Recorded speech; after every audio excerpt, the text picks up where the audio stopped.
So, you just create your first hero. Before you race off fighting alien, there's a handful of things every new character should unlock. Today, Lawson and I are talking to you on the perfect first day tour of Atlas Park and beyond. By the end of this guide, you will have the travel power, the long-range teleporter, Ouroboros Portal access, useful temporary power, influence spent wisely, and be set up for a day job for the rest of your character career. Yeah, kind of new character creation type stuff for level 1 to level 2 setup and how to navigate through Atlas Park and a few other areas to get your power trays and start vendor powers all set up, as well as unlocking the long range teleporter and Ouroboros portal and all that. Wonderful. So, well, I guess you're already pumped up before me. So I'm gonna follow you along like I was a level 1 character. Usually whenever I start up a new character, I like to go into the power tray and then the combat attributes, and I like to select a few things just to put on my character. And that would be the endurance consumption, recovery rate, and stealth radius PvE, and then the influence. And today's tour is going to be $25 million Atlas Park tour guide. Oh. So I let you lead along, my friend. We're going to start by running up to Miss Liberty and getting the rookie badge. It's right behind her, and then we'll go to the left and see the start vendor. What a nice lady there. This lady sells all sorts of stuff. You just click on her, say show me your wares, and then from there you can go from top to bottom, inspiration drops, and you scroll all the way down.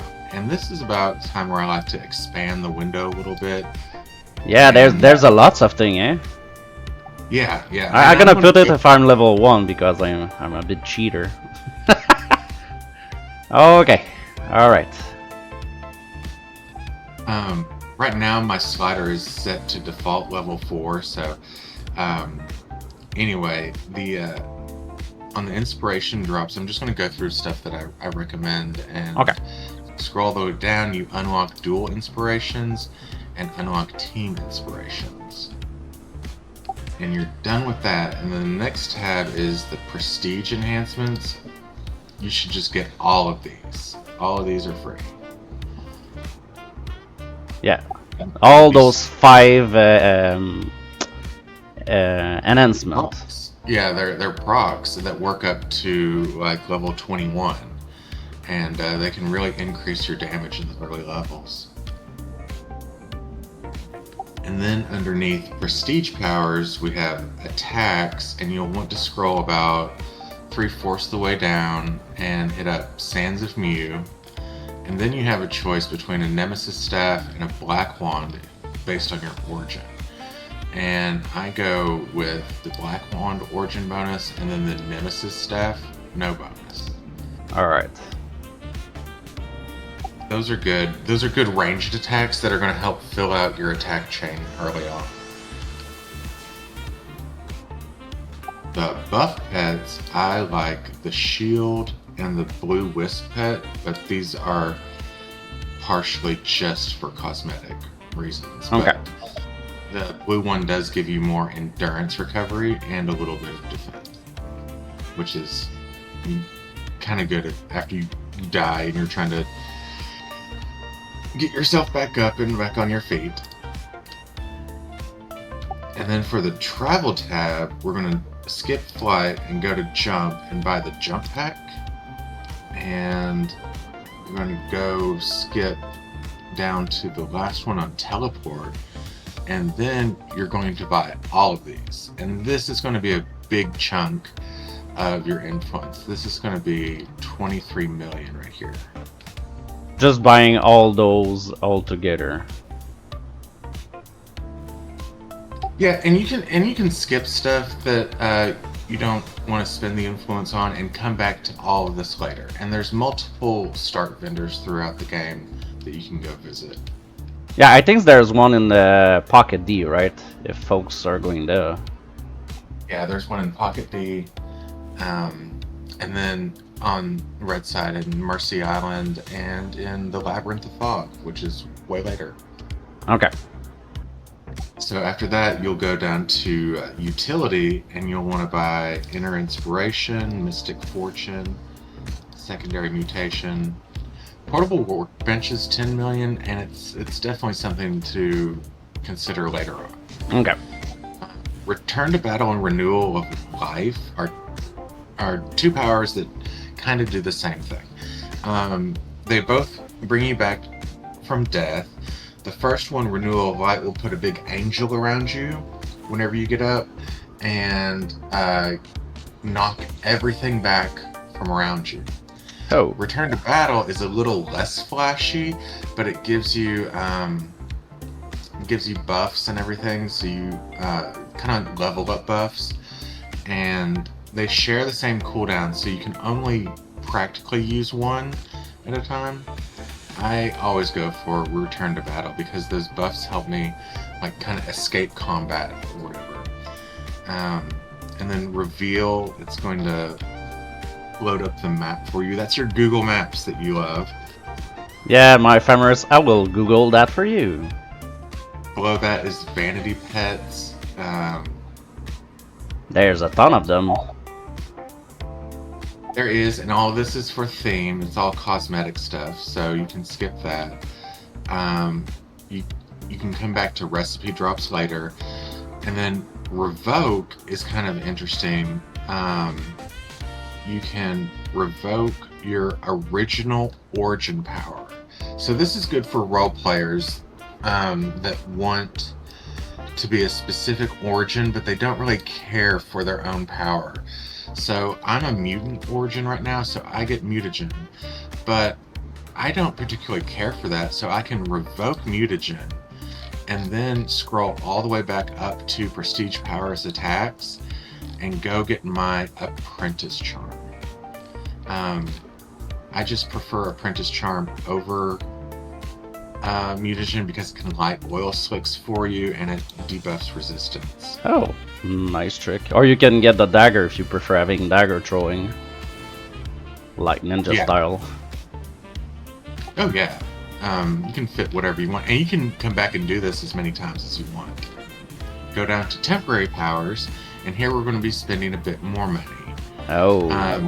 Oh yeah. On the attacks, the very first one, you'll see highlighted Envenom Dagger, and that's really good. You can buy those, have 300 charges of them, and it strips away the mob's regen and fills out your early attack chain, along with Plasmatic Taser, which is 2 down, and that is a cone knockback, which can be useful at low levels if you don't want mobs around you. And then at the very bottom is Stun Grenade. There's plenty of other options, but these are the ones that I recommend just to start out with. And then next is buffs, and then the amplifiers. Now these are never going to be as cheap again, because each time you level up, the price per charge increases, and it can get kind of costly. Even around like level 25 to 30, you may be spending like $500,000 on these, and right now they're only 1,000. So I recommend buying 8 hours of each of these buffs. At level 1, these really do help. Yeah, I never considered them, so that's a good neat trick here. I had that to my checklist for next time. Oh yeah, and definitely be a checklist for all that stuff. The next one is the experience boosters. These are very popular.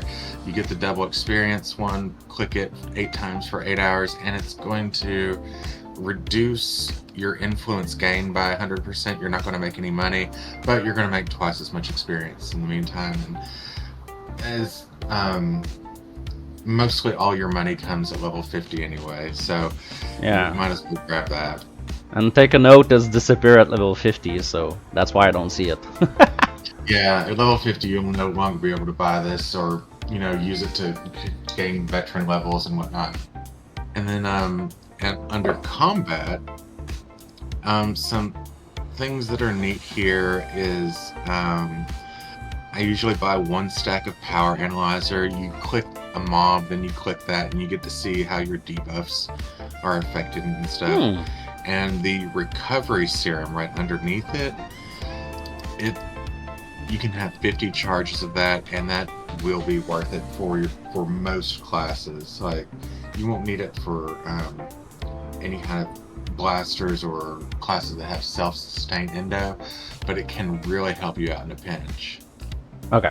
And I see the resuscitator under it. Yeah, they have a resuscitator. It's 10 charges of a res, and you can buy that. It's 500,000 per 10 charges, but on our path to day jobs, we're actually going to be picking up a res for free.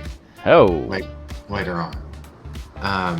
But if you need it right now, you can certainly buy 10 charges of it right now, and you may, and this is a teammate res. This is something that you target someone else and resurrect them with.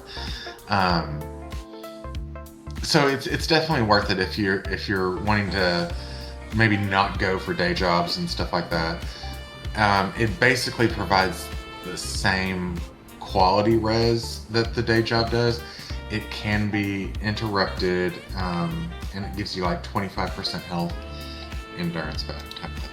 Okay. And then under summon, that's high level, expensive stuff.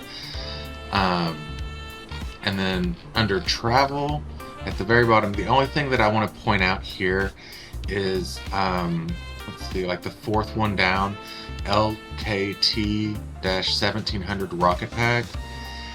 That is the same rocket pack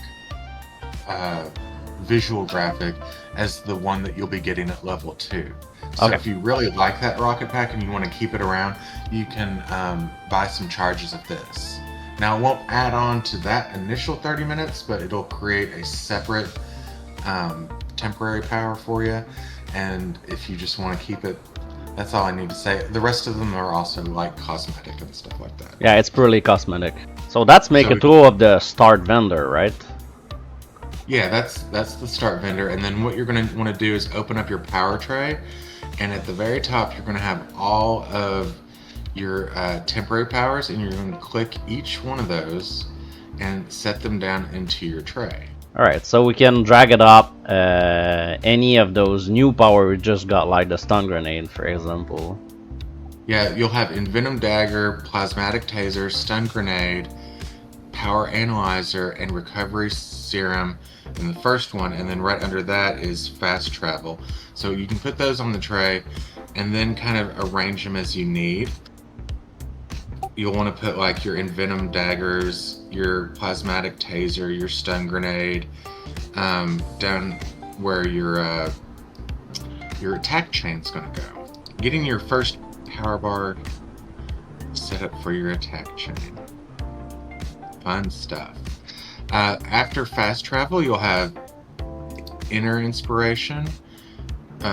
You'll have Return to Battle, Inner Inspiration, Mystic Fortune, Secondary Mutation, and Reveal. Just click those onto your power tray and drag them to wherever you like. I can read your fortune now. Get free fortune cookie. Oh, thank you. Yeah, that Inner Inspiration, it's going to give you 3 inspirations, and we're going to save those for now. And we'll be able to sell them on the auction house. I'm going to show you how to do it. To make some quick money. Oh. And then your Mystic Fortune is a team single target buff, and then Secondary Mutation is a self buff. And it's totally random, right?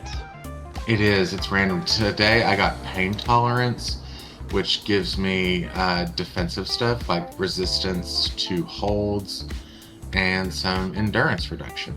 Oh. And then scrolling down on your power tray window, there's going to be all of these, the teleporters, but all of that is going to be within your fast travel button. The only thing that you'll want to add here is your jump pack. And then you come to your nice prestige attacks, and these are going to go down onto your attack chain too. I like to do your first power, and like from your primary or whatever, and then your origin power, Envenom Daggers, Black Wand, Nemesis Staff, and then Sands of Mew. And that'll help you set up for getting your first level. And then you can drag your pet Blue Wisp down and just put it wherever you would put your other toggles. Okay. And then after that, we're going to head over to our second exploration badge. We already have the rookie badge. Yep. We're going to just go north here.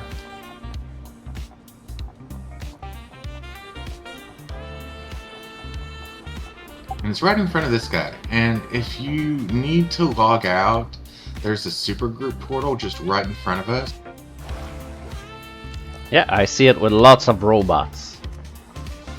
Lousy with robots. Yeah. But to continue on, we can just walk down these steps and we're going to hit up this history plaque. So you need to use your mouse pointer to click on it. It's gonna appear a little box with some text. Yeah, and this kind of shows up a little bit of the lore. It's the kind of the history of the game, and this one is important because it's part of an accolade system that gives you passive stats, and this one is for the Atlas Medallion. And from here, we're going to jump up to the platform north of us towards the tram. Oh.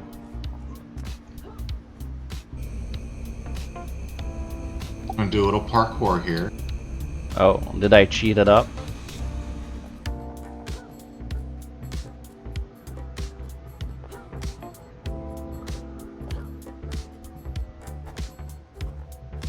And we got another one, yeah. Yeah, the undefeated badge is here. And then we're going to travel back south, and we're going to grab a couple more of the location badges from the center of the zone. Gotcha. We're going to go into City Hall through the back door. Ho ho ho.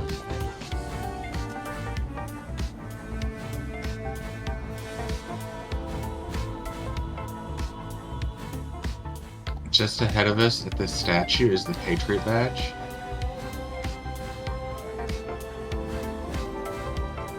And then we'll continue on like the end of Positron 1. Come down to the data area, and we're going to go through this elevator and grab another badge. The Edge of Chaos badge. Jump down and go into the portal.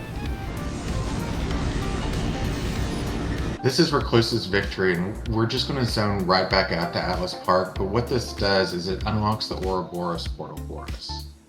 Oh, nice.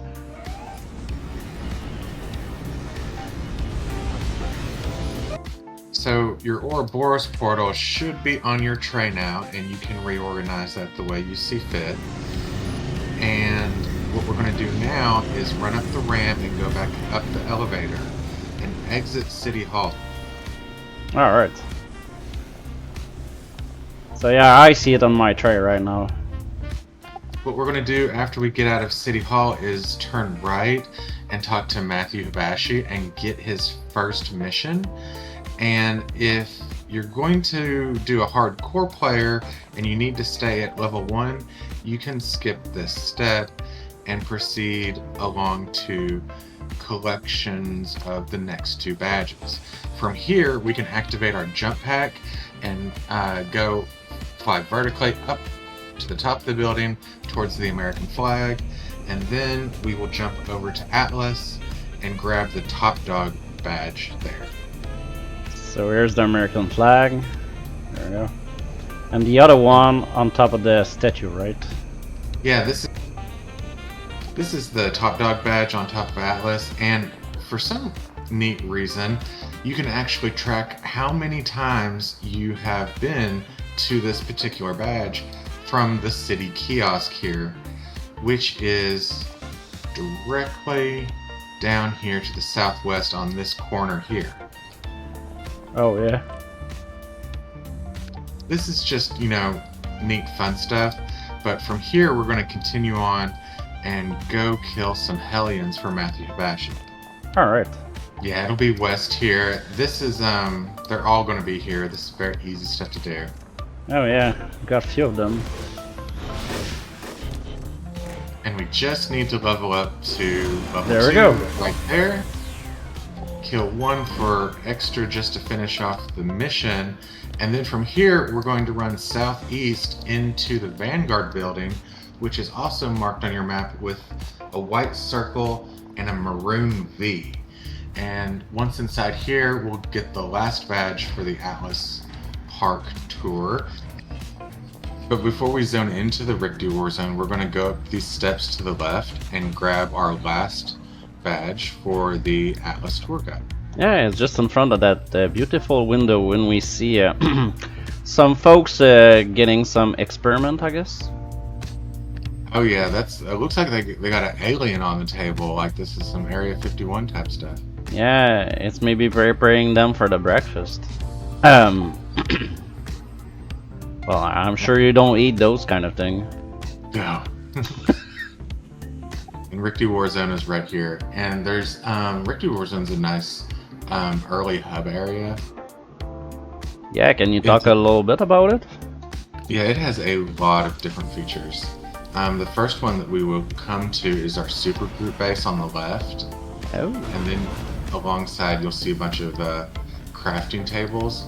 And we're going to continue on to grab the location badge here so that we can unlock this for our long-range teleporter. And that's right here. That would be the Vanguard operative badge.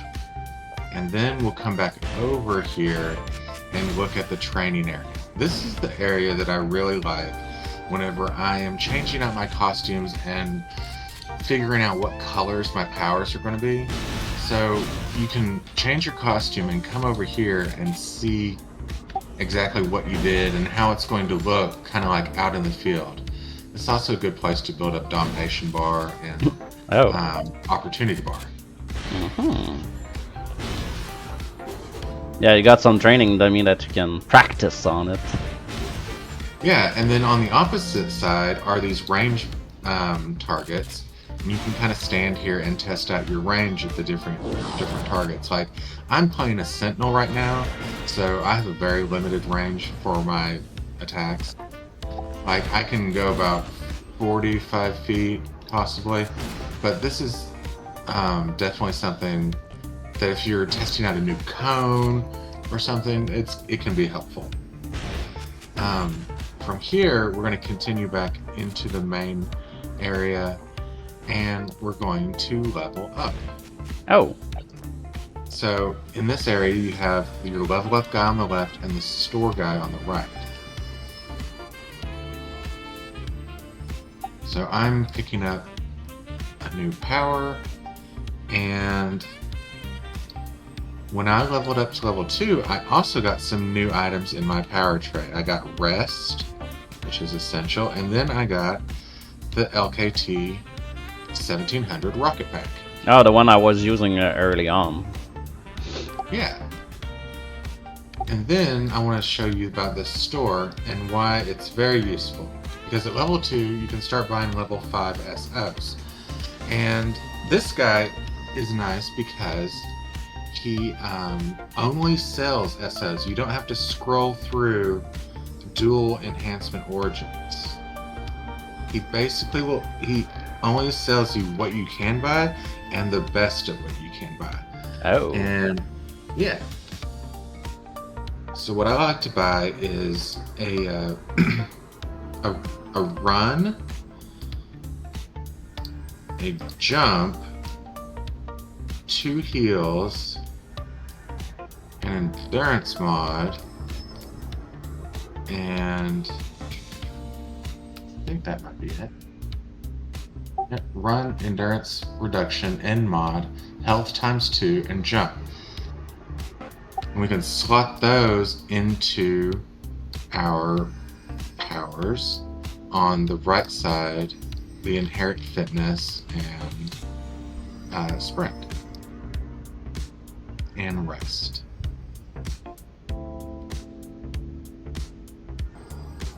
Gotcha out there.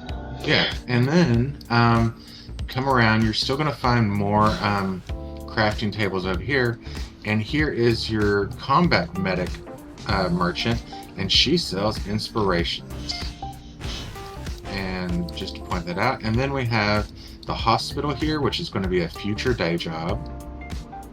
And then coming up here, we have 3 things. We have the costume, we have a hologram vault person, and the merit reward vendor.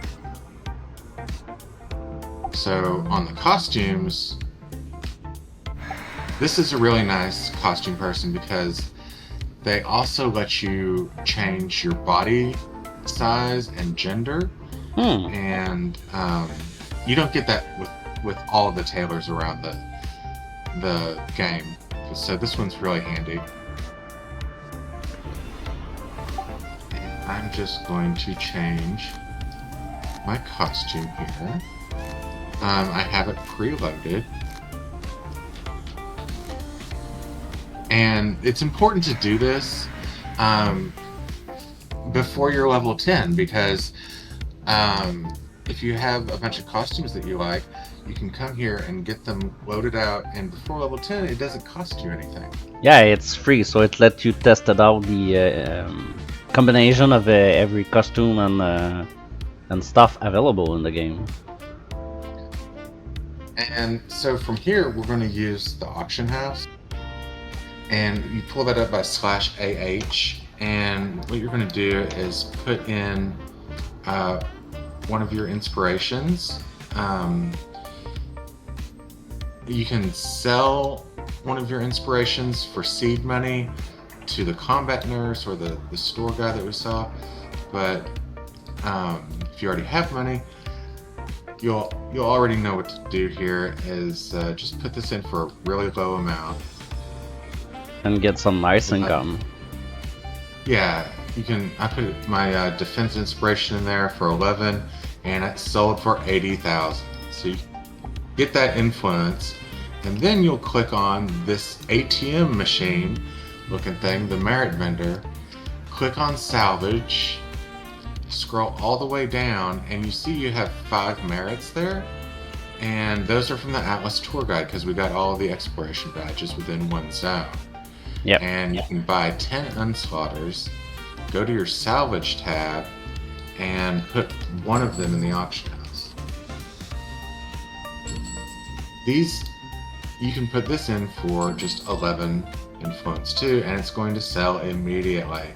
It sold this time for 75,000, but these regularly go easily for 60,000, and you can put them in higher and they'll sell overnight for you.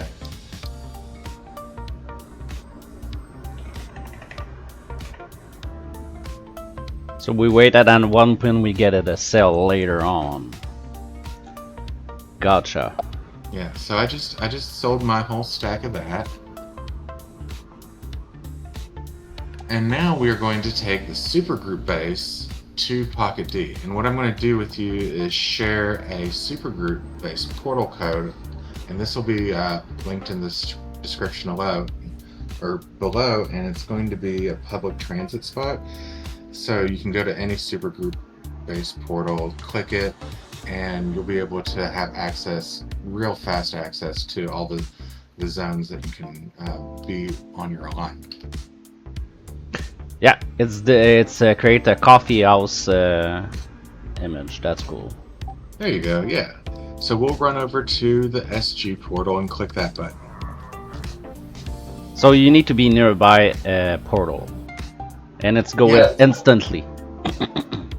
Or you can use your fast travel button and hit mission teleporter and then click it from there. Oh, it's a nice cozy place here.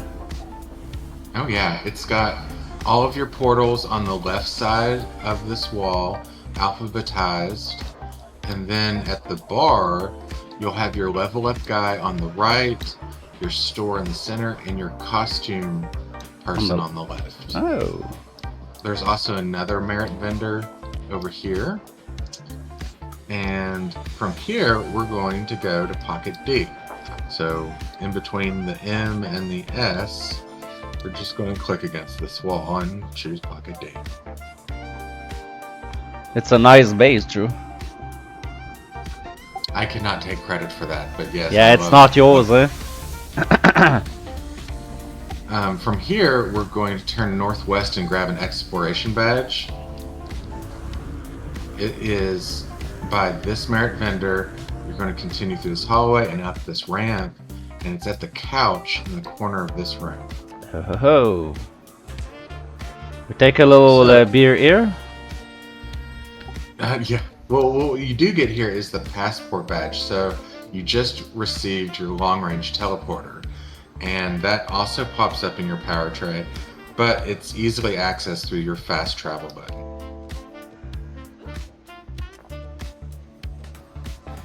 Let's see, and then we're going to go to Null the Gull. And what he is designed to do is help players with options that were just a little bit too spaghetti coded to make sense to put into your menu options for your own character. And what I like to do is get on top of this truck. Oops, yeah, we're too fast for the truck, man. Yeah, there we go. Sometimes the truck can be a little shady. Oh, like a shady van? Yeah, like a shady van. And what you're going to do is you're going to just click on him and then rearrange your window so that you're lining up what you can do option with the bird itself. So to make things easier for you. And so what you can do, top to bottom, can you alter how speed effects affect me? And then these are my recommended options. Okay. And I pretty much go through and click all of these. And then can you alter how travel powers work? Yes, group fly, make me immune to group fly. And whenever the dialog box says leave, you don't have to click leave, you can just click the bird again, and that'll save you a few clicks along this process. Make me immune to team teleport. The Mystic Fortune, always accept. And disable the power tray, I do use that. I disable it for all of my tunes, but that's a personal preference. And then changing my alignment. I go through all of these, and you don't have to wait for the animations to finish. You can just keep clicking these And circle them all. Okay. Yeah, and you get a lot of badges for this. It's going from hero to villain, back down to vigilante and hero again. And what this does, since this is a blue side guide, we're going to stay on blue.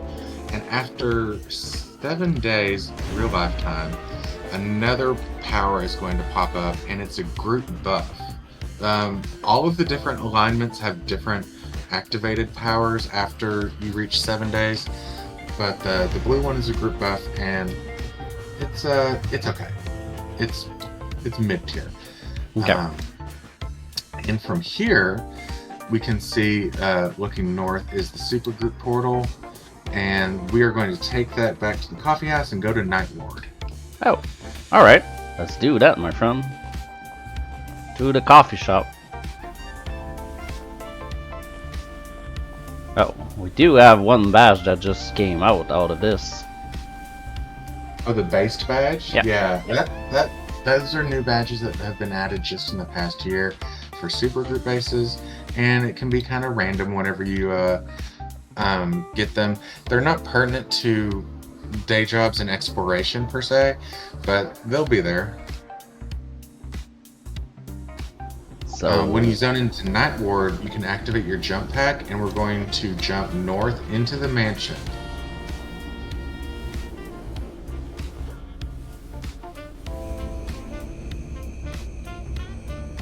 This, going in here, it unlocks the Midnighters Club, and that will be how you get to Cimarora and eventually at the last mission, or last day job. okay. The last stop on the tour, anyway. And then from here, we're going to use an Oro portal and zone into PI. So let me get the double Ouroboros Portal at the same time. And this is another place that can be like a hub also, right? Ouroboros is a great place to log out once you're further along in the day job chain, because it gives you passive buffs to recharge, and it also has a store vendor here. There's no crafting tables, I believe, but it does have a store, the Pilgrim, right in front of you, and there's some other perks here too. But yeah, we'll zone in, we'll take the portal back to Peregrine Island.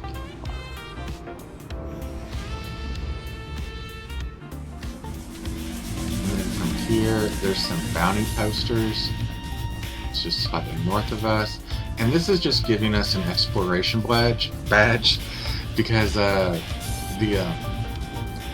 PI is just a really nice place that you want to get to. And from there, we'll take the Talos Island ferry and activate our flight button. Alright. A little jetpack, and then we will fly south. We're going to head over to Minotaur Island. That's just going to unlock an exploration badge for Talos. Plus, it will give us a Freedom Phalanx Reserve Member Accolade History Plaque. Kind of like the History Plaque we picked up in AP for the Atlas Battalion. But here's the badge here, and we are certainly in the home stretch of the tour. Ho ho ho. The plaque is behind his foot here. And from here we will continue southwest to the Founders Falls. Again, all this can be done at level 1, right? Yeah, level 1, you don't need fly for this tour. No, it's a little bit smoother at level 2. So if you're going hardcore, you can skip doing the first mission of Matthew Hibashi's mission arc and be just fine. Oh.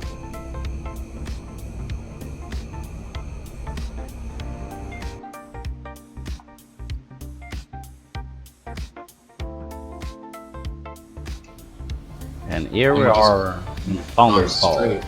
Straight down? No, fly over the buildings. There will be mobs. Oh. You need to fly over the buildings and towards this fountain for the Guardian Angel badge. Ho. At this point, it's pretty safe to take off jetpack because we're just going to be running towards the university east here. Okay. And this is your supergroup base portal. And then your university is actually going to be your second day job. But for your first day job, we're going to turn south and head to this building. This is the Midnighters Club. It's a pretty place. Smell the old book. Oh yeah. And go back into the back of the Midnighters Club. And we're going to be turning left here and then making another left. Go down to this table here and unlock an exploration badge, the Midnight Club member. And I go ahead and I set that as my badge title because that's the day job that I'm going to be actively using. Okay. Also right here is a store that you can sell stuff. So that's good for, right before you're logging out.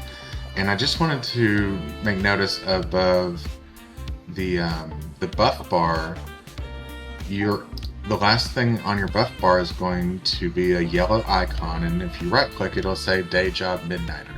And this is how you know you're in the right place for logging out. And any of the day jobs that you'll continue to do, you'll always want to see your yellow icons there on your buff bar.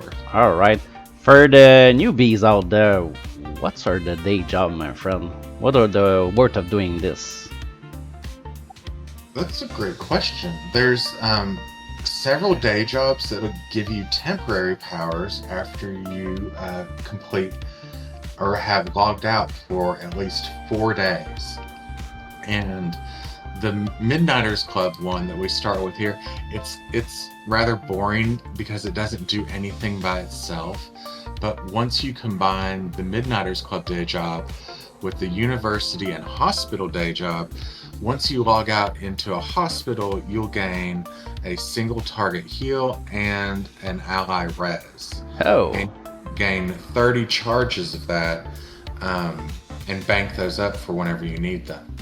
Other rewards include jetpacks from logging off in the Shadow Shard, as well as supergroup portals, self and team supergroup portals.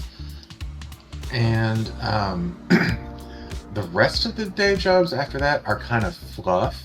They give you passive bonuses, but they only last for like 2 hours in-game time. Okay. So we can go over a list of the day jobs and kind of what you can expect and kind of some of my recommendations on going through them. And we'll have this in the video and possibly linked down below. The first one, and all of these are going to be, you log out your character for 4 days, you log them back in, and they're going to have a new badge. You're going to have your day job badge. And what I do is I actually set that badge as my new badge so that I can kind of keep up with where I need to log out and where I need to go next. And so the first one's going to be this Midnighters Club, and then you would use your fast travel button to go back to Founders Falls and then just run immediately into the university and log out. And after that, day job number 3 is a hospital, and you're going to do 2 sections of that. And that's because the first one gives you, just the hospital day job badge and unlocks that you have access to get the single target heal and the ally res. You need to log out again to start building up charges for that. And the same thing is said with the super group based portals. Whenever you log out of there, you'll gain the badge, and then your next log out you'll start earning towards it. And that one takes the patroller badge. Okay. And the patroller badge is interesting because it does build up as you log out, but as you gain more patroller XP, you can only gain 10 bubbles at a time. And the patroller badge either wants you to earn like 30 bubbles of it or keep doing exploration badges. And I think it takes about maybe around 20 or so exploration badges to start unlocking the patroller badge. But it's important for the super group base portal ones because just logging out at the super group base gives you a self portal, but if you have the patroller one alongside that, you can get the group version. And the way that I do that is after I get my hospital or university day jobs, I'll go back and I'll run the second mission of Matthew Hibashi and get up to level 3. And then once you're level 3, you'll have your patroller experience cleared out, and just by logging out, you'll gain more patroller experience. And then by the time that you're level 3 and ready to move on to the super group base, you'll have all that set up for you. After the super group base, you want to get your jetpack, and the easiest way to do that is go to like Talos Island and there's a small portal at the base of the tram, and you can just click into Firebase Zulu, or you can go from the supergroup base as well, and you'll log out there. And then to get your commuter badge from there, just go back to Talos Island and just log out in the tram. And what that does is it unlocks that whenever you log out anywhere on a tram, you'll gain minutes for your jetpack, and you can have 2 hours worth of jetpack built up. Cool. From there, I go to Cimarora for 4 days, and then immediately to Ouroboros. Once you unlock those two, I would say that your day jobs can just kind of end there. Logging out in Ouroboros will give you added benefits of just recharge and something else. But if you log out in Cimarora, you also get resistance, and that can be kind of helpful for tanks. Mm-hmm. But the rest of the list is just ordered in a way that is just kind of flows through Atlas Park, getting several fluff. They're all pretty much fluff stuff.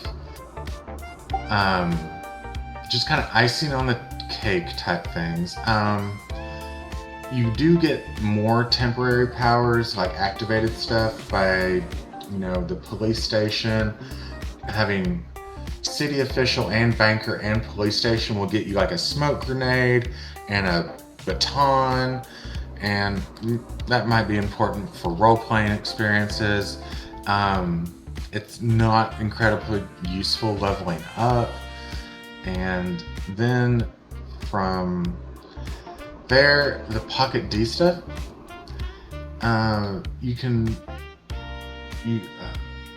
there's Clever and Socialite. Again, those are kind of fluff, but then there's the Architect Entertainment thing, and that, along with the University, which was your second day job, that'll give you 30 self-reses if you're inside an AE mission, and that has certainly been helpful for us in the past. Yeah, I can recall our 5 life experience for that, for sure. Oh yeah, we were using day job stuff left and right in those hardcore trials. Yep. And then you got the Striga Owl for the cemetery. Yeah, that's at this point what you're doing is just collecting accolades. You're just kind of finishing off stuff,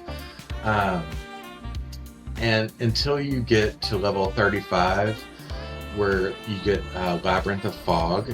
Yeah, maybe we can show off this too, where it is actually, because it's being added for Homecoming only. Right. So to get to the Labyrinth of Fog, you'll come down to the Midnighters Club and just take another left here. I can't zone into it, but you can.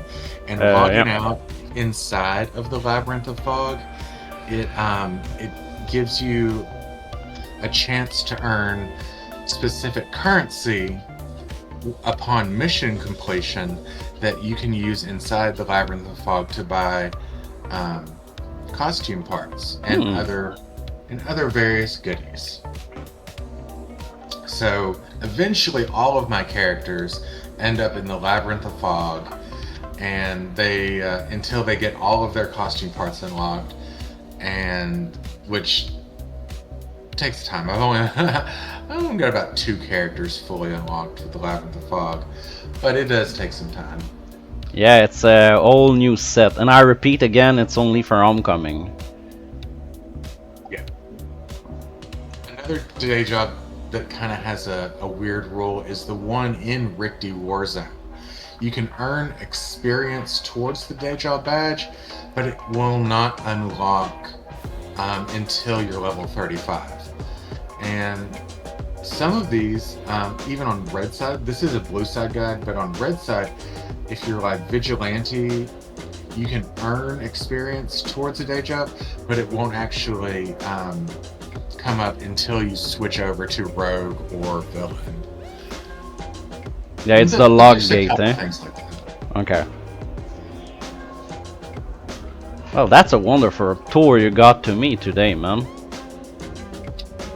This is my day one character stuff. It usually takes me about 25 minutes to get through this, so hopefully it didn't take much more time than that. So you do that for all of your new character you made, right?